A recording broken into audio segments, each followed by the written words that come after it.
कृष्णाय वासुदेवाय हरये परमात्मने प्रणतक्लेशनाशाय गोविन्दाय वयं नुमः। अच्युत अनंत गोविंद नामोच्चारण भेषजात्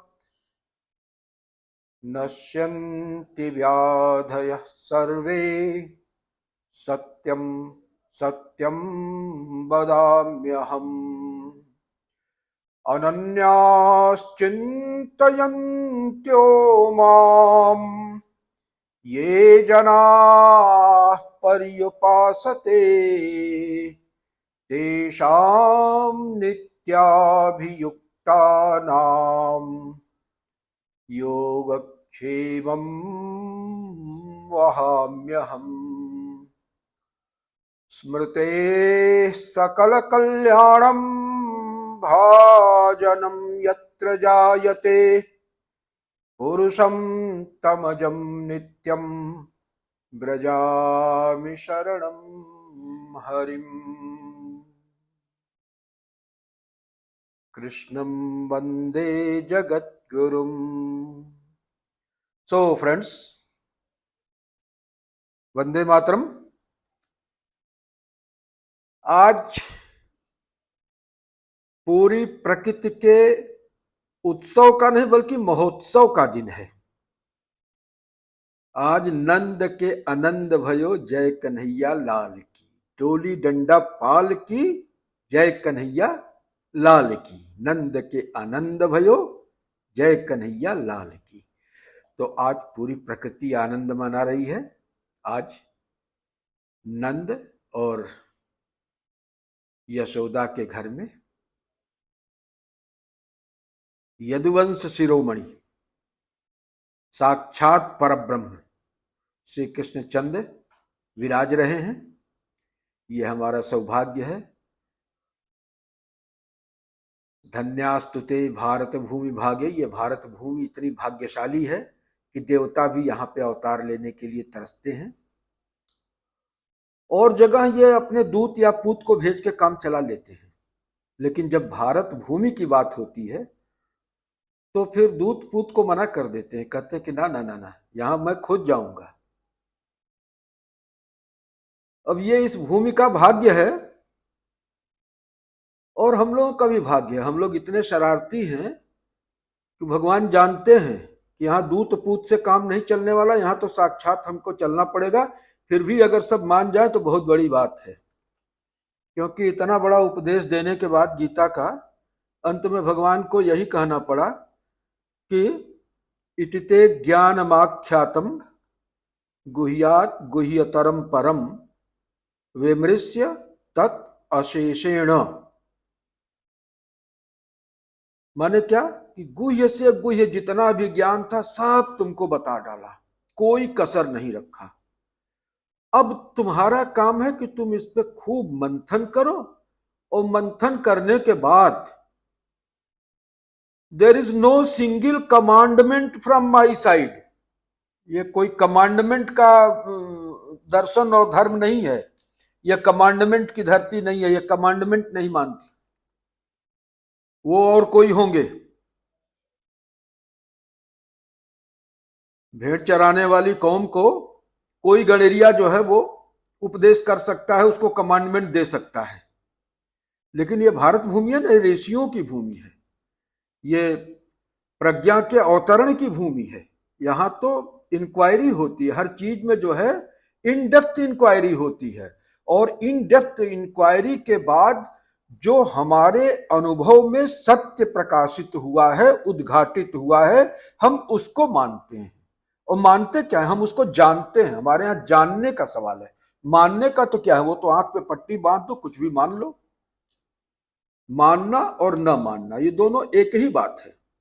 भाई मानने वाला भी जानता नहीं है, न मानने वाला भी जानता नहीं है। क्योंकि जानने वाला तो ये कहेगा कि मैं इसको जानता हूं, मैं इसको नहीं जानता हूं। बस उसके यहां दो ही चीज होगी, मैं या तो जानता हूं या नहीं जानता हूं। मानने का मतलब क्या? मानने का मतलब कि मैं जानता तो नहीं हूं, बट आई सो बिलीव। तो ऐसे लोगों पे कमांडमेंट काम करेगा, क्योंकि वहां पे जो है बिलीफ सिस्टम है, वहां पे जो है ईमान की बात है कि ईमान लाना पड़ेगा पहले। क्या कह रहे हैं, क्यों कह रहे हैं, इससे कोई मतलब नहीं है, पहले आपको ईमान लाना पड़ेगा। तो हम लोग इतने शरारती लोग हैं कि भगवान को भी लगा कि यहां दूत और पूत से काम नहीं चलेगा भाई, यहां तो डायरेक्ट हमको चलना ही होएगा।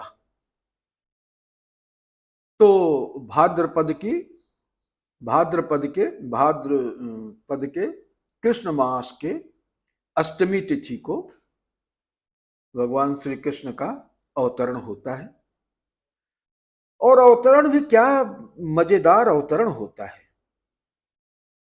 देखिए, अजोपि सन्नव्ययात्मा भूतानाम ईश्वरोपि सन प्रकृति स्वाम अवस्थाय संभवाम्यात्म मायया। वो अजन्मा है, अज है, अजोपि सन्नव्ययात्मा, अव्यय तत्व हैं।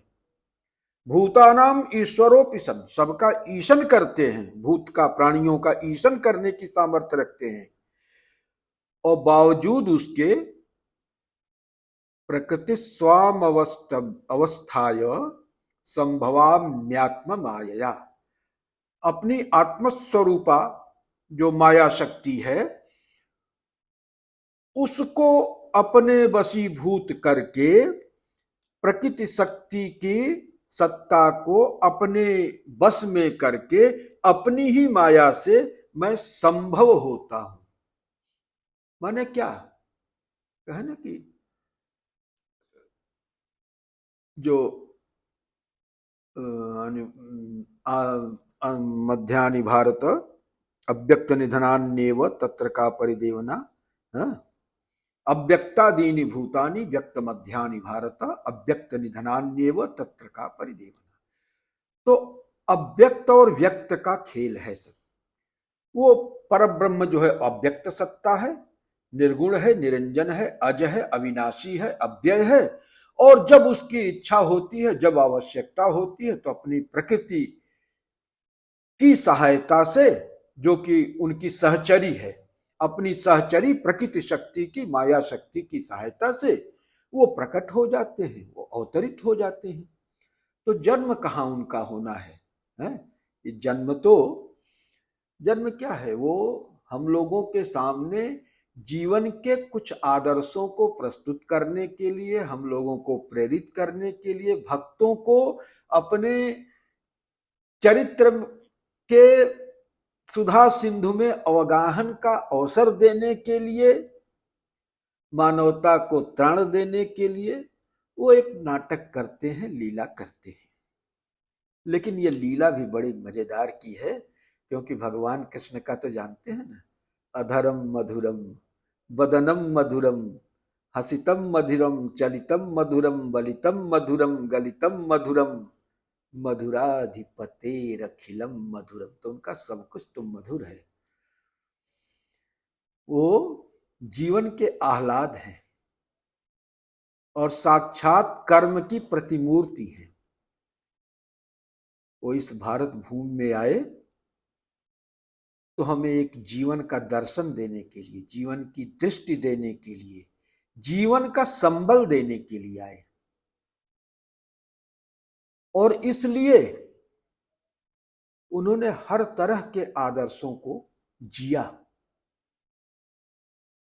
देखिए क्या विडंबना है कि साक्षात परात्पर परब्रह्म इस धराधाम पर अवतरित हो रहा है, और उनको अवतार लेने के पहले अपने 7 भाइयों की बलि चढ़वानी पड़ी।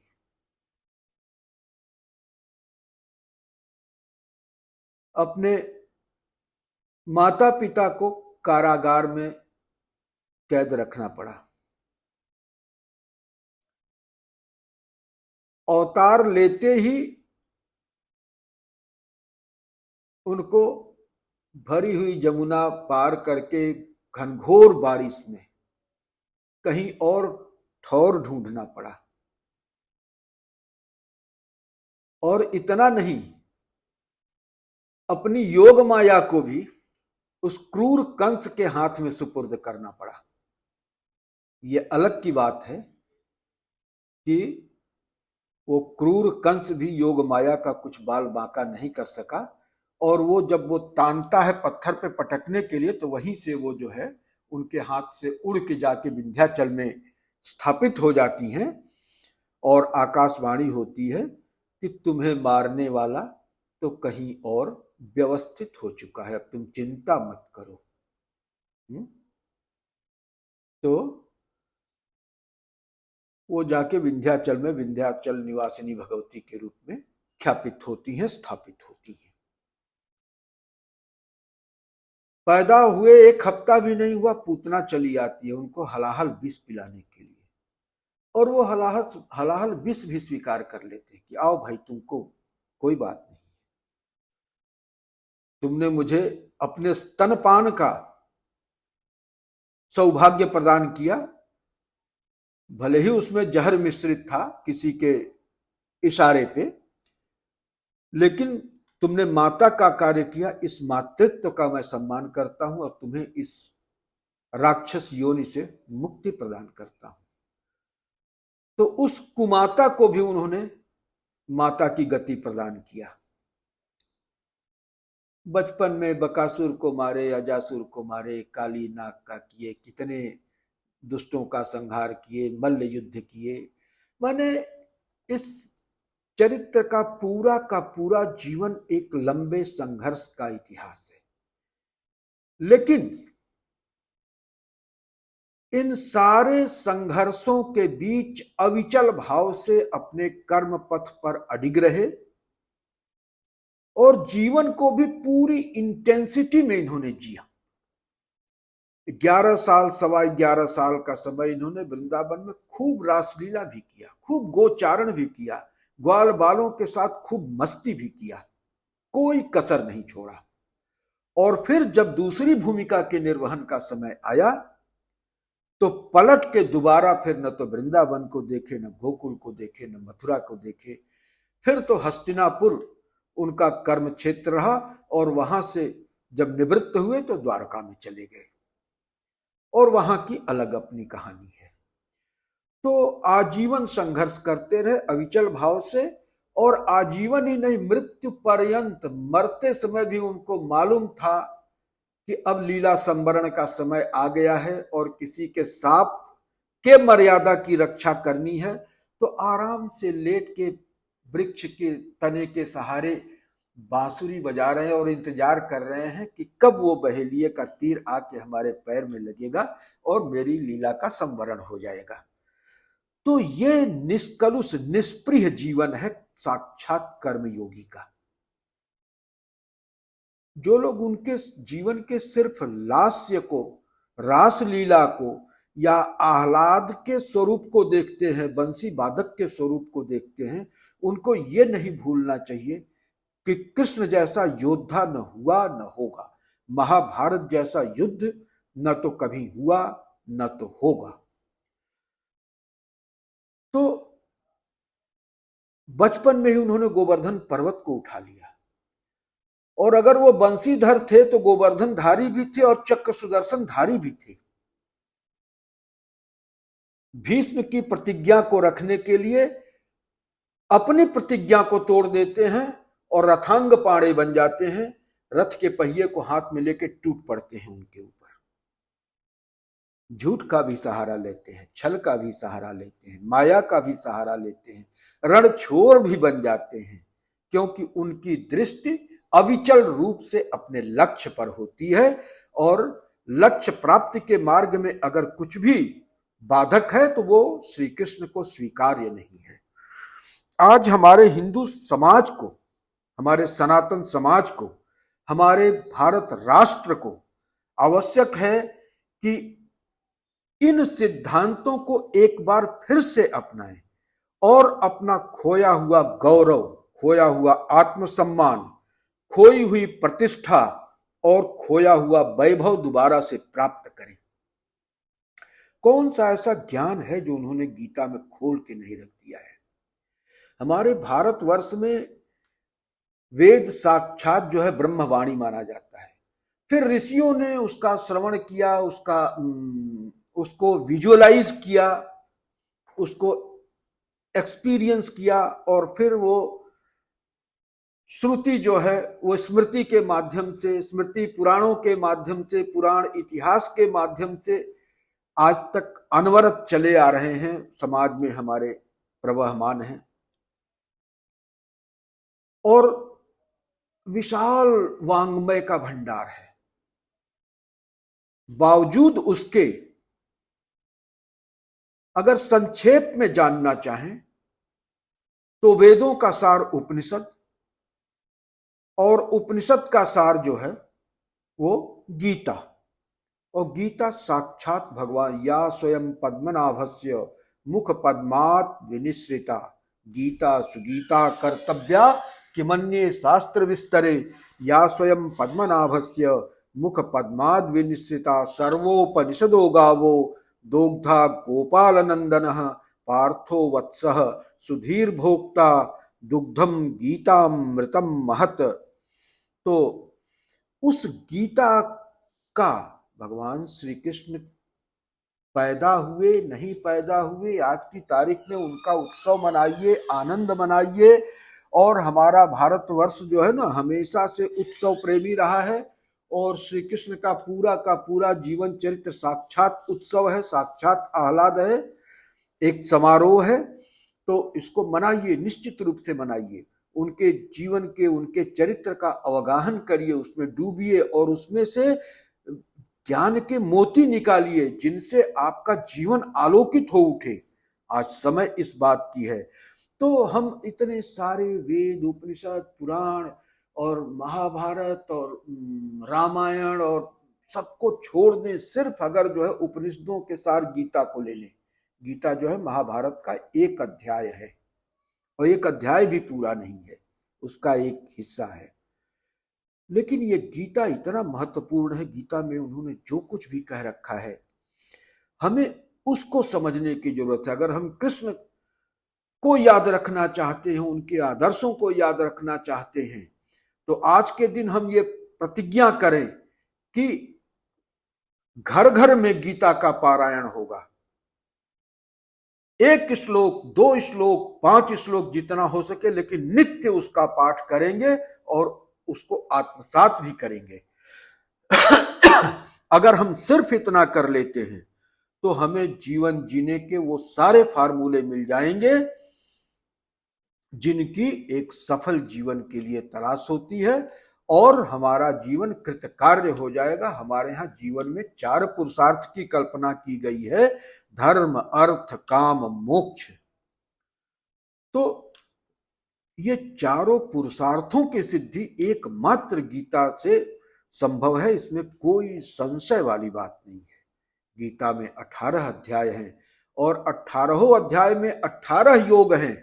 हर अध्याय का अपना एक योग है, और सारे योग कहाँ ले जाते हैं? ब्रह्म विद्यायाम योग शास्त्रे, ब्रह्म विद्या से आपको युक्त करते हैं। तो कोई भी योग, चाहे भक्ति योग हो, चाहे ज्ञान योग हो, चाहे कर्म योग हो, चाहे उपासना योग हो, जितने भी प्रकार के योग हैं, विषाद योग हो, प्रसाद योग हो, सब के सब जो है ब्रह्म विद्या में ही, ब्रह्म विद्यायाम योग शास्त्र, ब्रह्म विद्या से ही आपको युक्त करते हैं, जहां पर पुरुषार्थ चतुष्टय की सिद्धि होती है और जीवन कृतकार्य होता है। तो इसलिए हमें गीता के अध्ययन की, उसके पारायण की, उसको हृदयंगम करने की आज भगवान श्री कृष्ण के जन्मोत्सव पे अवश्य एक संकल्प लेना चाहिए। और क्या है गीता? मैंने बताया ना कि महाभारत का एक अंश है गीता। और महाभारत क्या है? महाभारत जो है वो युद्ध शास्त्र नहीं है, ये धर्म शास्त्र है। उसमें धर्म को व्याख्यायित किया गया है, उसमें जो है धर्म को व्याख्यायित किया गया है। और इसको भारत सावित्री भी कहते हैं, माने वो भारत का वो स्वात्म तत्व है, भारत का तेज है, भारत का प्रकाश है, भारत का वैलर है, भारत का क्या कहा जाए, ओज है, वीर्य है, तेज है ना। तो उसको समझने की आवश्यकता है। महाभारत जो है मात्र एक युद्ध का इतिहास नहीं, बल्कि ये धर्म की स्थापना का, धर्म की स्थापना के लिए जो है ये कहा ना, महाभारत का जो सबसे जो चीस्ट है, न जातु कामान न भयान न लोभात धर्मम त्यजेत जीवितस्यापि हेतु धर्मो नित्यम सुख दुखे त्वनित्ये जीवो नित्य धातुरस्याप्य नित्यः। माने लोभ से, भय से, मृत्यु के भय से, अपमान के भय से, किसी भी सूरत में जीवन के भय से हम धर्म को न तजें, ये हमारी जो है वो दृढ़ निष्ठा होनी चाहिए, क्योंकि धर्म नित्य है, सुख दुख अनित्य हैं, ये आने जाने वाले हैं। आगमा पाइनो नित्यांश तांस तितिक्षस्व भारत मात्रा स्पर्शास्तु कौंतेय शीतोष्ण सुख दुखदा आगमा पाइनो अनित्यांश तांस तितिक्षस्व भारत। तो कहते हैं कि धर्मो नित्यम सुख दुखे त्वनित्ये जीवो नित्य धातुरस्यस्तु नित्यः। माने धर्म ही जो है वो नित्य शाश्वत तत्व है, सुख दुख आगम वो जो है आने जाने वाले हैं, जीव जो है नित्य है, और धातु जो सप्त धातुओं से बना हुआ ये शरीर है ना, ये अनित्य है। तो इसलिए इस अनित्य वस्तु के लिए क्यों जो है नित्य वस्तु का त्याग किया जाए, है? सदसद विवेक यही ना है, जो नित्य है उसका विवेक करना है, जो अनित्य है उसके मुंह में क्यों पड़ना है। तो धर्म जो है नित्य है, तो धर्म के अनुसार आचरण करना। आज जो हर जगह जो है ना ये धर्म निरपेक्ष होने की शौक लग गई है, ये धर्म निरपेक्षता से पूरे विश्व का बंटाधार हुआ है। प्रकृति पूरी जो है वो धर्म स्वरूपा है, प्रकृति का ही दूसरा नाम धर्म है, धारिका शक्ति ही प्रकृति है, और प्रकृति ही जो है जीवन को धारण करती है, प्रकृति में ही वो क्षमता है कि वो जीवन को धारण कर सके, और प्रकृति साक्षात धर्म है, और तुम धर्म निरपेक्ष हो जाओ तो तुम्हारे जीवन को धारण कौन करेगा जी। तो महाभारत में धर्म को परिभाषित करते हुए बहुत सुंदर कहा कि धारणा धर्म इत्याहु, धारण करने की सामर्थ्य जो है ना उसको धर्म कहते हैं। धर्म ही वो सामर्थ्य है, वो शक्ति है जो कि धारण करती है जीवन को, संसार को। धारणा धर्म इत्याहु, धर्मो धारयते प्रजा, प्रजा को कौन धारण करता है, प्रजा को धारण करने वाला और कोई नहीं है, धर्म में ही वो सामर्थ्य है, वो शक्ति है कि वो प्रजा को धारण करे। यत् स्यात् धारण संयुक्तम स धर्म इत्युदाहृतः, ये धारणा शक्ति से युक्त है उसी को धर्म कहते हैं। तो इसलिए गीता में जो है वो धर्म को हमेशा जो है वो कहा गया। धर्म को क्या, धर्म को किस तरह से व्याख्यायित किया कि स्वधर्मे निधनम से श्रेयः परधर्मो भयावह, परधर्मा स्वनुष्ठिता स्वधर्मे निधनम से यह परधर्मो भयावह, कुछ इस तरह से श्लोक है, स्मरण में नहीं आ रहा है।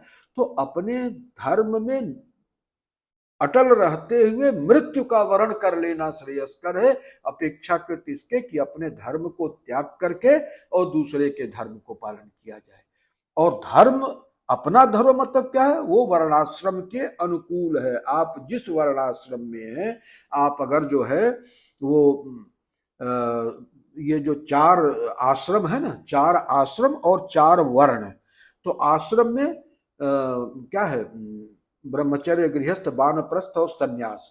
तो ये 4 आश्रमों में सबके धर्म एक ही नहीं है। ब्रह्मचारी का अलग धर्म है, विद्यार्थी का अलग धर्म है, गृहस्थ का अलग है, वानप्रस्थ का अलग है, सन्यास का अलग है।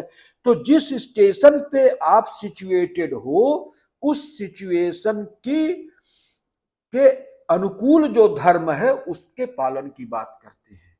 तो यही स्वधर्म है कि आप अपने स्टेशन के अनुकूल जो आपका धर्म है, आप ब्रह्मचारी हैं तो ब्रह्मचारी का अपना धर्म है, गृहस्थ हैं तो गृहस्थ का अपना धर्म है, वानप्रस्थी हैं तो वानप्रस्थी का अपना धर्म है, सन्यासी हैं तो सन्यासी का अपना धर्म है।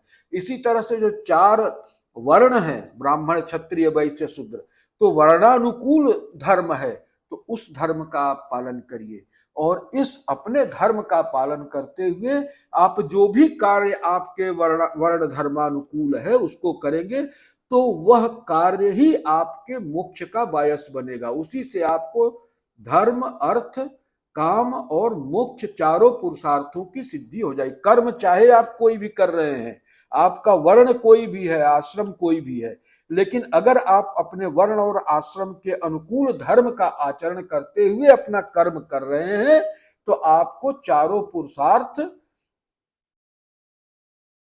उपलब्ध हैं। उसमें कोई भेदभाव नहीं है कि आप ब्राह्मण होकर ब्राह्मण का कर्म कर रहे हैं तो आपको पुरुषार्थ चतुष्टय की सिद्धि होगी, क्षत्रिय होकर क्षत्रिय का कर्म कर रहे हैं तो आपको नहीं होगी, या वैश्य होकर वैश्य का कर्म कर रहे हैं तो पुरुषार्थ चतुष्टय की सिद्धि नहीं होगी, या शूद्र होकर शूद्र का कर्म कर रहे हैं तो आपको पुरुषार्थ चतुष्टय की सिद्धि नहीं होगी। माने धर्म, अर्थ, काम और मोक्ष ये चारों का विधान सभी वर्णों को, सभी आश्रमों के लिए उपलब्ध था। इसमें कोई कोताही नहीं थी, कोई बेईमानी थी। जो आज कहते हैं ना कि जाति प्रथा और वर्णाश्रम धर्म जो है वो शोषण का मूल था, तो ये उनको जानना चाहिए कि आज यही नारा देके सभी जातियों को रिजर्वेशन के नाम पे लड़ा रहे हैं, उनका धंधा खींच के दूसरे ले गए। उनका जो अपना स्किल सेट था वो दूसरे ले गए, उनका व्यवसाय दूसरे ले गए, और आज जो है हमारे देश के मूर्धन्य नेता कहते हैं कि प्राइवेट सेक्टर में भी जो है वो रिजर्वेशन दे दो, और विश्व सुंदरी के कंपटीशन में भी दे दो, और लोकसभा राज्यसभा में दे दो, और चंद्रयान पर जो लोग जा रहे हैं उसमें भी रिजर्वेशन दे दो, गेम में भी दे दो, सब जगह जो है रिजर्वेशन दे दो। तो क्या था वो? सबका सुनिश्चित था, स्थान था, कर्म था, व्यवसाय था, और इस स्थानगत, कर्मगत, व्यवसायगत भेद जो है वो समाज की आवश्यकताओं की पूर्ति के लिए था, ताकि समाज की सभी तरह की आवश्यकताएं पूरी हो। सभी आवश्यकताओं का समान महत्व है। अगर समाज को विकसित समाज होना है, सभ्य समाज होना है, सुसंपन्न और स्वावलंबी समाज होना है तो किसी भी क्षेत्र की उपयोगिता में कोई कमी नहीं। तो इसलिए सारे क्षेत्रों को जो है वो उतना ही महत्व दिया गया ताकि समाज के आवश्यकता के सभी उपक्रम विधिवत चलते रहे, और ये एक तरह का फिक्स रिजर्वेशन था, बावजूद उसके धर्म, अर्थ, काम, मोक्ष सबके लिए अश्योर्ड था। तो कहां से ये हुआ भाई? कहां से इसमें जो है भेदभाव हो गया? कहां से इसमें शोषण हो गया? शोषण की आवश्यकता ही नहीं थी। वहां पर तो इतना स्किल सेट था सबके पास, क्योंकि एक ही काम को परंपरागत रूप से करते करते करते वो स्किल इतनी रिफाइंड हो जाती थी कि वो जो है वो एक्सेल करने लगते थे। और चूंकि परंपरागत रूप से परिवार में ही स्किल का और विद्या का ट्रांसफर होता था, तो वहां पे कोई चोरी कोताही नहीं होती थी। वहां पे जो मैक्सिमम और best, out of the best जो था, वो जो है पिता पुत्र को, दादा पोते को, नाना नाती को वो ट्रांसफर करता था। बड़े प्यार के साथ, बड़े सहेज के उसको समझाता था, सिखाता था, ताकि वो अपने जीवन में एक्सीलेंट के नीचे और कहीं न रुके। तो इसलिए हर वर्ग अपने काम में एक्सीलेंट हुआ करता था। और चूंकि धर्मानुकूल आचरण करते थे, और धर्म का ही दूसरा नाम प्रकृति है, तो प्रकृति धर्मानुकूल आचरण से प्रसन्न होकर उनको इतना देती थी कि उनकी आवश्यकता से अधिक होता था। वो दान करते थे, मदद करते थे दूसरों की, धर्म के कार्य करते थे, और तमाम तरह के सामाजिक कार्य करते थे। तो रिसोर्सेस की कमी नहीं थी। ये सब बेवकूफ हैं जो आज समझते हैं कि रिसोर्सेस कम है। हमारे यहाँ तो उसने बताया ना कि त्रिपादो तत्पुरुष पादों से यहाँ बहुत, एक पाद जो है ये प्रकट है, 3 पाद जो अव्यक्त में है। तो अव्यक्त से व्यक्त करने की कला जिसके पास हो, तो जितना चाहे उस अव्यक्त सत्ता से व्यक्त के स्तर पर उसको खींच के ला सकता है। तो ये स्किल सेट हमारे पास था, ऋषियों ने हमको वो गुण दिया हुआ था। तो हमें उस दिशा में सोचना है कि हमको जो है धर्मानुकूल आचरण करते हुए और अपने पुरुषार्थ चतुष्टय की सिद्धि करनी है। और इसीलिए भगवान श्री कृष्ण ने कहा कि माम तस्मात् सर्वेषु कालेषु माम अनुस्मर युद्ध च। युद्ध का मतलब क्या हुआ? युद्ध का मतलब हर जगह लड़ना ही नहीं। जिसका जो व्यवसाय है, जिसका जो उपक्रम है, जिसका जो धर्मानुकूल कर्म है, उसको पूरी ईमानदारी से, पूरी शिद्दत के साथ करे, यही उसका जो है युद्ध हुआ करता था। तो आज की तारीख में भगवान श्री कृष्ण के अवतरण दिवस पर हम यहाँ उपस्थित आप सारे बंधुओं से ये अपील करते हैं, ये बहुत मार्मिक अपील मैं कर रहा हूं आप लोगों से कि आप अपने खोए हुए वैभव को अपने इन पुराण पुरुषों के चरित्र में अवगाहन करके उसको फिर से रिक्लेम करिए और उसको अपने जीवन का पाथेय बनाइए। और तो मूल बात यह है कि ये अवतार इसीलिए हमारे बीच में आते हैं और नाना प्रकार की लीला करते हैं, नाना प्रकार के कष्ट उठाते हैं, ताकि हम जीवन में धर्म के महत्व को समझ सकें और ये झूठे मूठे धर्म निरपेक्षता के छलावे में न आए। वो धर्म ही है जो हमें हर तरह से दृढ़ रखता है, अक्षुण्ण रखता है और हमें निरंतर प्रगति के मार्ग पर चलाता है। यह तो अभ्युदय निश्रेयस सिद्धि, अभ्युदय कर भी है और निश्रेयस की सिद्धि भी ये प्रदान करता है। और एक बात और ध्यान रखने की है कि सर्वागमानाम आचार प्रथमम परिकीर्तते आचार प्रभवो धर्मः धर्मस्य प्रभुरच्युतः। तो आचार अपनी अथेंटिसिटी कहां से डिराइव करता है? आगम से। सर्वागमानाम आचार प्रथमम परिकीर्तते, सभी आगमों में प्रथम सोपान किसको कहा गया? आचार को बताया गया है। और आचार अपनी अथेंटिसिटी, अपनी अथॉरिटी कहां से डिराइव करता है? तो प्रथम परिकीर्ते आचार प्रभवो धर्म, धर्म से, धर्म के आलोक में कोड ऑफ कंडक्ट बनते हैं। और धर्म अपनी अथेंटिसिटी, अपनी अथॉरिटी कहां से डिराइव करता है? तो धर्मस्य प्रभु अच्युतः, वो अच्युत है, साक्षात अच्युत से निकला हुआ है, इसलिए धर्म जो है वो अच्युत तक पहुंचने का मार्ग प्रशस्त करता है। तो ऐसे धर्म को छोड़ के धर्म निरपेक्षता के छलावे में पड़ना कहीं से भी उपयुक्त नहीं है, क्योंकि चूंकि ये अच्युत प्रसूत है, इसलिए इसकी रक्षा का दायित्व स्वयं अच्युत निर्वहन करते हैं। और इसीलिए गीता में भगवान श्री कृष्ण ने कहा कि यदा यदा ही धर्मस्य ग्लानिर्भवति भारत अभ्युत्थानमधर्मस्य तदात्मानं सृजाम्यहम्। धर्म की जब भी ग्लानि होती है और अधर्म का अभ्युदय होता है, अभ्युत्थान होता है, तो यदा यदा ही धर्मस्य ग्लानिर्भवति भारत अभ्युत्थानमधर्मस्य तदात्मानं सृजाम्यहम्। तब तब मैं अवतार लेता हूं, जब जब हो ही धर्म की हानि, बाढ़हि असुर अधम अभिमानी, तब तब धरि प्रभु मनुज शरीरा, हरहि नाथ सज्जन भव पीरा। तो और ये अवतार लेके करते क्या है? अवतार तो ले लिए, लेकिन अवतार ले लेने मात्र से नहीं होता है। अवतार लेने के बाद वो कुछ कर्म करते हैं, उन कर्मों को भी ध्यान से समझना, देखना आवश्यक है। परित्राणाय साधूनाम विनाशाय च दुष्कृताम धर्म संस्थापनार्थाय संभवामि युगे युगे। प्रत्येक युग में धर्म की स्थापना के लिए, पुनर्स्थापना के लिए हम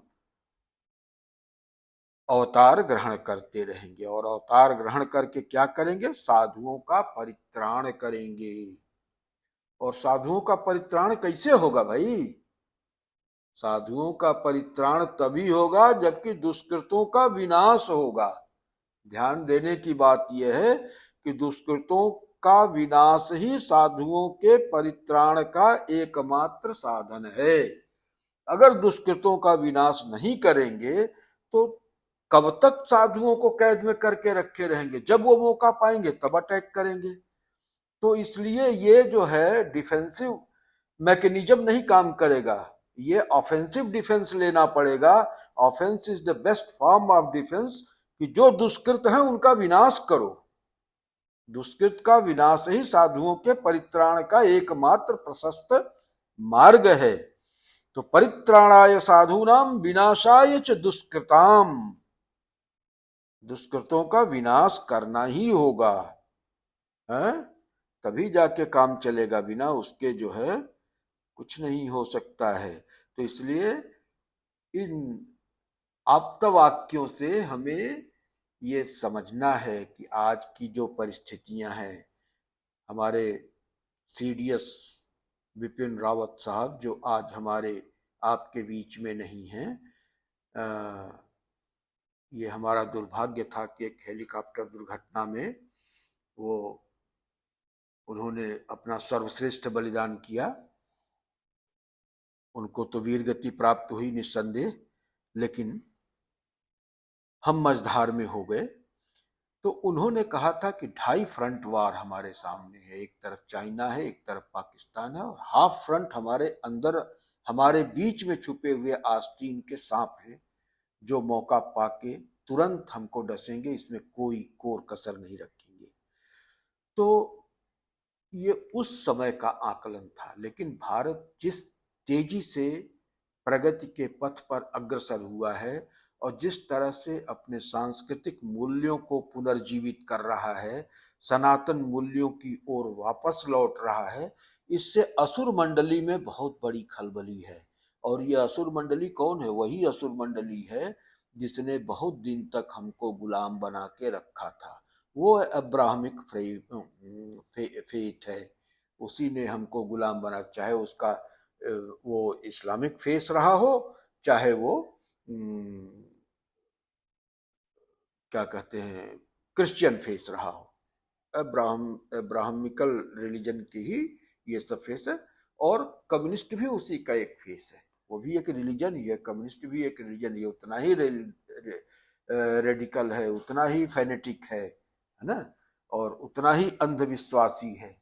तो इन सबों ने मिल करके जो है हमको बहुत लूटा है, बहुत दिनों तक गुलाम बना के रखा है।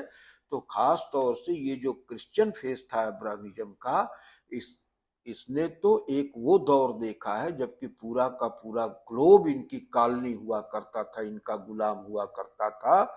और इस तथाकथित आजादी के दौर में भी अभी भी उनका इकोनॉमिक कॉलोनियलिटी मेंटेन है। वो विभिन्न संस्थाओं के माध्यम से कल्चरल और इकोनॉमिक कॉलोनियलिटी अभी भी अपनी कायम रखे हुए हैं। तो हम जब भी अपने कल्चरल रूट्स को ट्रेस करेंगे, उन्होंने इस हद तक हमको डिरेसिनेट कर रखा है कि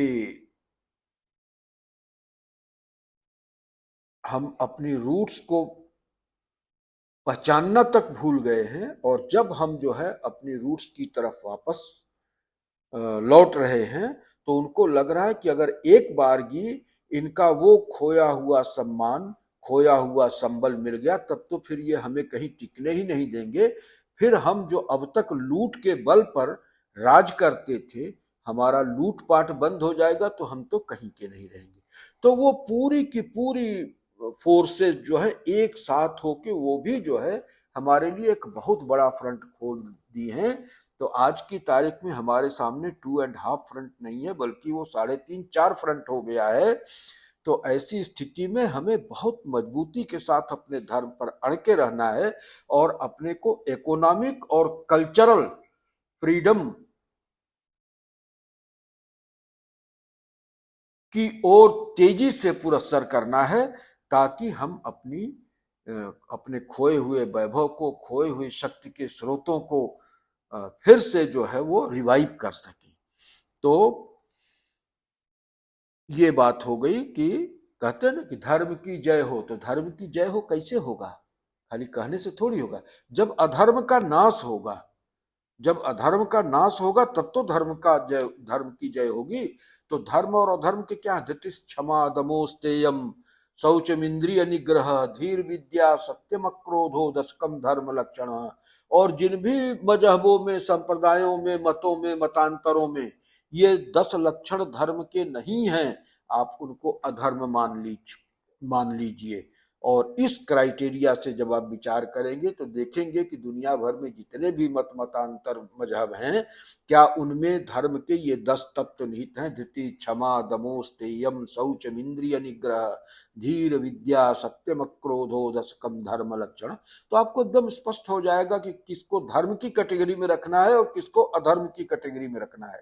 तो धर्म की जय हो अगर करना है तो अधर्म का नाश हो ये भी करना होगा। और अधर्म का नाश तभी होगा जबकि हमारा सनातनी समाज एकजुट रहे और इकट्ठा रहे। हमें अपने उन संस्थाओं को पुनर्जीवित करना होगा, मंदिरों को, मठों को, जिनकी छत्र छाया में समाज एकजुट होकर जिनके मार्गदर्शन में चलता था और समृद्धि के शिखर को छूता था। तो उन सारी संस्थाओं को हमें पुनर्जीवित करना होगा, मंदिर को, मठ को, गुरुकुल को, है ना, और वर्णाश्रम धर्म को। सबका अपना रोजगार सुनिश्चित हो, सबका अपना व्यापार सुनिश्चित हो, सबका अपना कर्म सुनिश्चित हो, कहीं कोई टकराव न हो, कहीं कोई दुराव न हो, और धर्म, अर्थ, काम, मोक्ष ये चारों पुरुषार्थ सबके लिए सुलभ हो। तो जब तक हम ऐसा नहीं करेंगे तब तक जो है वो कृष्ण जन्माष्टमी मनाने का हमको अधिकार नहीं है। और हम ये भी अपेक्षा नहीं कर सकते हैं कि भगवान आएंगे और सारा काम खुद कर देंगे, क्योंकि हमारे यहाँ जो है ना वो भगवान मतलब कि वो नहीं है। भेड़ के लिए भगवान नहीं होते, भेड़ के लिए तो गणेरिया होता है। भेड़ आंख मूंद के मानती, कोई तर्क वितर्क नहीं करती है, प्रश्न नहीं करती है, और उसके लिए एक गणेरिया आता है जो कि उसको डिसिप्लिन में रखता है और उसका सारा वो बेनिफिट उठाता है। तो हमारे यहाँ किसी भेड़ और गणेरिया का कंसेप्ट नहीं, हमारे यहाँ तो गुरु होता है। गुरु का मतलब प्रकाश, जो प्रकाश की तरफ ले जाए, वो हमें सन्मार्ग की तरफ ले जाता है। हमारी प्रार्थना है असतो मां सद्गमय तमसो मां ज्योतिर्गमय मृत्योर्माम अमृतम गमय। हम कोई भेड़ नहीं है कि हम आंख मूंद के और बिना किसी तर्क वितर्क के बस जो कमांडमेंट आए उसको हम मान लें। हमको एक गणेरिया जो है वो जिंदगी भर चराता रहेगा, हम भेड़ नहीं है भाई। तो हमारे यहाँ जो भी परंपरा है वो हमारा जो भगवान है वो हमको भेड़ की तरह से नहीं ट्रीट करता। वो हमको सेल्फ सफिशिएंट बनाता है कि आपके अंदर तर्क की क्षमता है, आपके अंदर पौरुष जागृत हो, आपके अंदर वो बल, बुद्धि, विवेक पैदा हो जिससे कि आप समस्याओं का समाधान कर सके। भगवान श्री कृष्ण ने कहीं भी जो है महाभारत का युद्ध लड़ा नहीं है, उन्होंने मदद किया, लड़ना पड़ा है पांडवों को ही। लेकिन पांडव जब पूरी शिद्दत के साथ युद्ध लड़ने को तैयार हो गए तो भगवान श्री कृष्ण ने पूरी तरह से खुल के उनकी मदद किया, पूरा मार्गदर्शन किया।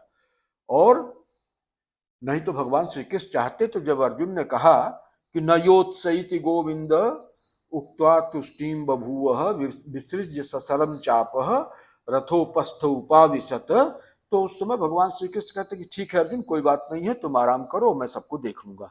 उनके लिए क्या था भाई, भ्रिकुट विलास सृष्टि लय हुई।